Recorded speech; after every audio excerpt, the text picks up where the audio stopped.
ભૂપત ભાયાણી અને હર્ષદ રીબડિયાના રાજકીય ભવિષ્યનું શું સાથે જવાહરભાઈ પણ એક પ્રશ્ન ચિહ્નમાં આવી ગયા કે વડાપ્રધાન સુધી ખુલ્લેઆમ રજૂઆત કરી હતી.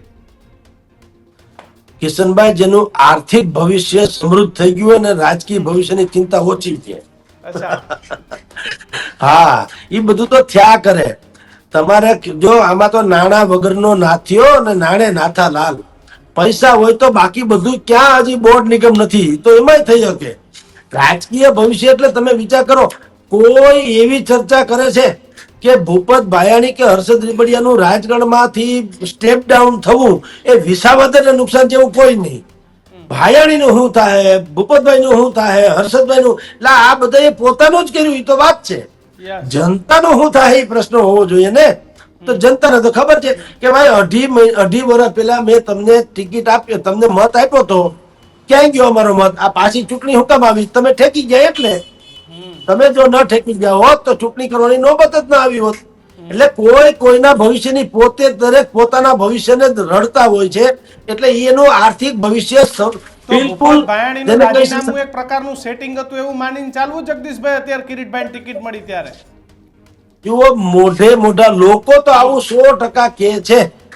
એના દસ્તાવેજી પુરાવા ન હોય એ જુદી વાત છે, પણ એમાં કોઈ રાજીપો નતો. રણનીતિ વધુ હતો. રણનીતિ, રાજીપો નહીં. બુદ્ધિપૂર્વકનું રાજીનામું. કારણ કે ભાઈ કિરીટભાઈ પટેલ પાસે નાખ્યા માગ નથી, એટલા પૈસા છે અને આની આવશ્યકતા પણ એટલી બધી બે ભાઈઓની જે છે એની આવશ્યકતા વધુ છે.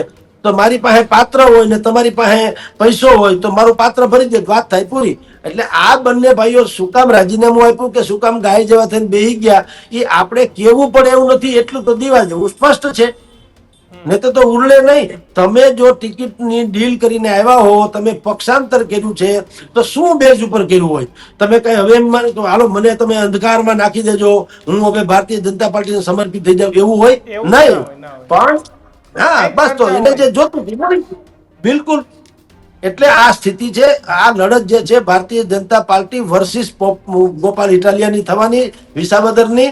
અને એમાં જ્ઞાની જે જનતા જે છે હવે ઈ કોના ઉપર જાય? કારણ કે ભૂરકી છાંટવામાં કોણ આમાં રાજકારણમાં હંમેશા આપણે કહીએ છીએ ને કિશનભાઈ, છેલ્લો ઘા રાણાનો પેલો નહીં. મિત્રો, આવા જ વિડીયો અને શોર્ટ્સ જોવા માટે આજે જ અમારી ન્યૂઝ રૂમ યુટ્યુબ ચેનલને સબસ્ક્રાઇબ કરો.